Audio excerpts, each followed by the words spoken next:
you all. This presentation came about 2 years ago. I was scheduled to make a presentation to a local chamber luncheon, and I got there early. And the first person I met was a woman that had a small business there in the community, and we started talking.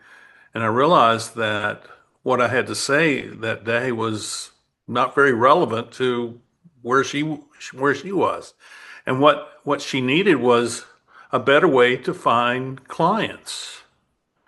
And it just occurred to me, well, I should talk about how I have managed my networks and my quote marketing throughout my career. And at this point, it's now 30 years into that time when I started my consulting practice back in 1995. And, I started a consulting practice without having ever been a consultant or ever run a business.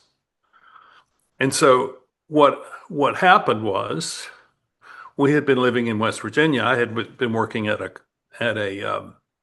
college, and when we announced that we were moving to North Carolina, to Western North Carolina, three guys that I knew there said, "Oh, well, when you get there, look up my friend so and so, and so he'll kind of help you get established." I said, "Okay." So I called I called these three guys up.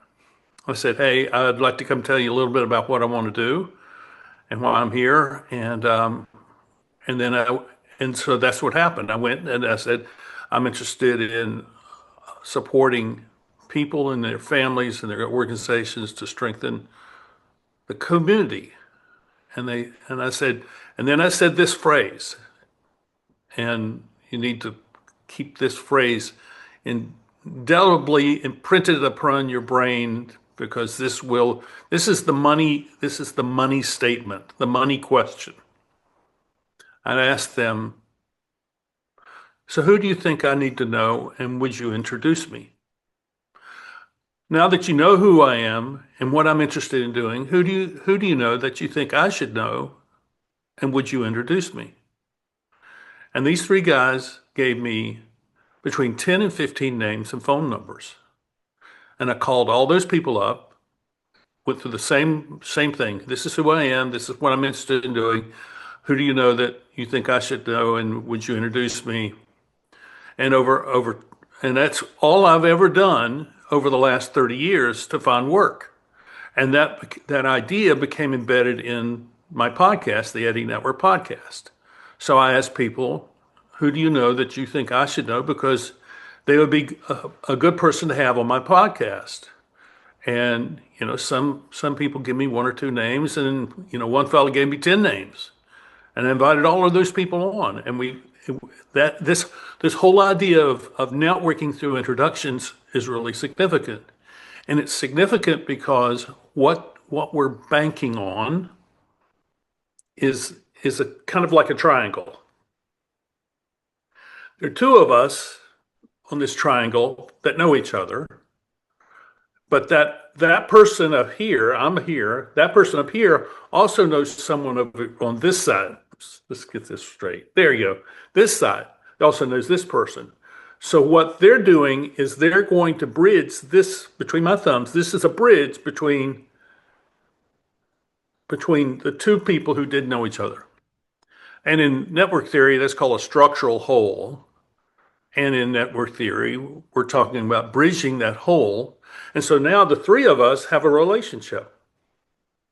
And it's really based on the fact that these two people have a relationship where they see each other as credible. And when one says, "I'd like you to know so and so," they're thinking, "Okay, that I will get to know that person because my friend is credible to me." And obviously he's not going to introduce me to someone who will be harmful to me or not be worthwhile knowing. And so this whole idea of building relationships through the relationships we already have, by them introducing us to people that we don't know, has been a magical thing for me. So let me give you an idea of how this has affected my own life. So our family moved to the Western North Carolina, Asheville, Hendersonville area in 1995, and I started asking these questions. And I met a man at church named Dick Wallace, and Dick Wallace had been a corporate guy, and he had been the CEO of a national clothing retailer. And so I said, well, this is what I'm doing. And he kind of took me under his wing and he helped me to think through how to run my business and that sort of thing. And then he invited me to lunch. And at lunch was the president and publisher of the local paper, the Asheville Citizen-Times. And so Dick was introducing me to Virgil Smith. Now, Virgil Smith and I connected really well immediately, and Virgil invited me to join him on an educational task force. He was the chair, I was the vice chair, and we worked for about 3 years on that. And then in 1999, he had the paper invite me to be a community columnist on the paper. Did that for a year. In 2004, they invited me to become a paid leadership, a business leadership columnist. And I got to write twice a month. And so I started weblogging at that time, and that was 2004. And then I did the executive leadership writing for 5 years, and then that ended. And then that was at the end of the recession, and I went through a series of losses. My basically my my consulting practice died, and I was running a nonprofit, and I got fired from that, and my marriage ended. So I went through these 3 losses, and I ended up sitting in my apartment thinking, okay, what am I going to do with the rest of my life? And so I picked up and moved to Jackson Hole, Wyoming without a plan. But what I did was I picked up where I had left off, which was writing. And so I've been writing ever since, and I've written 8 books. And it all began because Dick Wallace introduced me to Virgil Smith. And out of that came the recognition that I had something I could do, which was write. So that idea is that we can make a difference by introducing people to the people that we know, because we want them to succeed. We want them to find people who will help them, or we're looking for some help, and we ask the question, who do you know that you think I should know, and would you introduce me? So I want to break this down into 3 things. The first question, the first piece of this is the ask. Who do you know that you think I should know, and would you introduce me? We're embedding your why in that question, but that question is really about what you do and how you do it. So you're going to say, I do this, and this is how I do it, and this is what I hope to see come from that. And all of that is a more sophisticated description of why am I doing what I do. And you're telling that as, I'd like you to accept this as something that I'm doing as something that's valuable, and I'd like you to share that with someone that you think I should know, because they will see that too, and maybe find a way to do this together. So we're building relationships to meet our goals. And so in many cases, what we're doing is we're beginning relationships, and we're going to have our first conversation with someone. So the first question is, what is my pitch? My pitch is, this is what I do, and you need to do it. I think you need to do it in 1 sentence, no more. If you can't do it in 1 sentence, then it needs to become clearer. And by that, what I mean is, all I would say is, I want to support people and their families and their organizations to strengthen the community. And that's all I needed to say.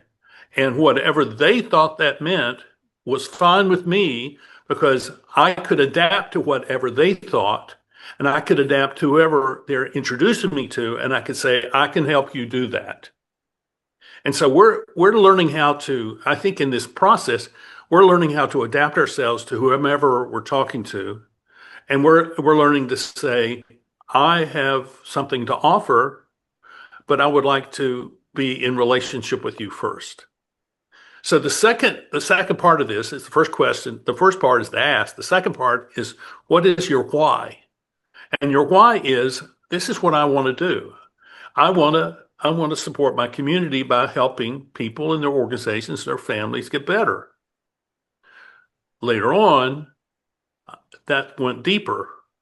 And so because I was a leadership guy, I had this statement about leadership, which is all leadership begins with personal initiative to create impact that makes a difference that matters. So that describes what I want to see with people and their families and their organizations. I'd like to see all those people in those different social settings begin to take personal initiative to create impact that makes a difference that matters, because that's what happens when a community gets stronger. So we're talking about why, we're talking about what, we're talking about how. How do I do this? Well, I talk with people, I do problem solving, I run retreats, I coach, I consult, I help organizations get out of trouble, I help them think clearly. All those things which we see as all the activities of what we do, whatever that is, those are just the how we do it, but embedded in that is why we do that. And the trick is, how do we express that so that they see that and they say, oh, so this is who you are and this is what you're doing. I know someone who could use you. And so then they introduce you. And that's what I've been doing for 30 years. And virtually all my business, all my clients, all the work that I've ever done has come because I just keep asking people to introduce me to other people. And out of that came this idea of starting a podcast. So I'm 2.5 years into that. I post twice a week. I've this morning I posted a day early, but I posted I think it's the 271st, I think it is, or 61st episode. I've had I think 100 and close to 200 people who have been interviewed, and I think 155 of them was the first time we've ever had a conversation. So I'm putting into the show notes, into the chat, my playlist, my podcast playlist of the first conversations that I've had with people. So they're showing up. I mean, there are people who have shown up on the screen, and all I know about them is their name. And I have somehow been disconnected from whoever was that introduced them to me. I don't know what they do with their work. I don't know where they live. And so we're starting at the most bare bones level of conversation. And within 5 minutes, 10 minutes, we're into something that's deep and meaningful and worthwhile to listen to. And it's because everyone has something to share. Everyone has a story. Everyone has some lesson that they've learned in life that is worth hearing. And so these first conversations are not about me giving my pitch to them. Oh, this is who I am and this is what I'm interested in doing. No, the first conversation is really about, oh, who are you? And what is it that you're interested in? How did you get there? It's like that question I asked of Megan earlier. How did this happen, earlier in life that you came to see this? Those are the kinds of questions which say, I'm interested in you. I'm curious in you. And if you are able to convey that kind of curiosity as genuine and real, then they'll see you as having credibility and they want to know you. And then they may begin to ask questions in return. I've had people on the podcast who have said, I'd like to ask you the questions today. And I say, okay, here we go. This is a conversation. It's an unscripted conversation, so we can have a conversation where you ask the questions. Well, as it turns out, I end up typically asking those questions. But the point I'm making is that We have a clear idea of who we are and what we want to achieve. We have a simple way of describing it, and then we're meeting people who have been introduced to us or people that we already know, and we're asking the question, who are you? And do you know people that I should know? And would you introduce me? And then we moving into oftentimes into a first conversation with them if we don't know them. And we're asking them about who they are, because I think in the back of our minds, we should be asking, so who is this person and who am I? Who do I know that I think they should know because I'm going to introduce them to someone else? This is a networking function I think is different than has been thought of as networking, which is has been much more transactional. This is a much more relationship building thing where the relationships really matter.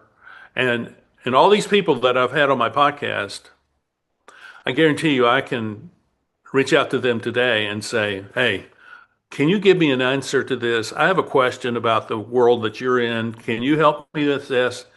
And because of the rapport that we established by the introduction and then by the conversation we have as a first conversation, all of a sudden we are people that know one another. We might not even think of it as superficial. We may even know each other at a much more deep and personal human level. And therefore, we want to continue that relationship. So if you take anything away from this, just think the question that you are always asking people that you meet, who do you know that you think I should know and would you introduce us? Now, let me say one more thing about that. The best way to do that, particularly if we're online, is to say, just send us a joint email and I'll take it from there. Just say, hey, Jane, I want you to meet Ed, and Ed, I want you to meet Jane, and I think you two ought to get together and have a conversation, and I think you have something to contribute to each other's work. And that's all that needs to be said. That really is all that needs to be said. And then you follow up and say, hey, let's have a conversation. Let's do a Zoom call, and we can kind of see where there's some commonalities here. And I guarantee you there are always commonalities, always commonalities. So if you feel like you're in a situation where you don't have enough references or people that you're needing to find work, this is the way to do it. And the first thing to do would be to establish a list of people, say 10 people that you begin to ask, who do you know that you think I should know, and would you introduce us?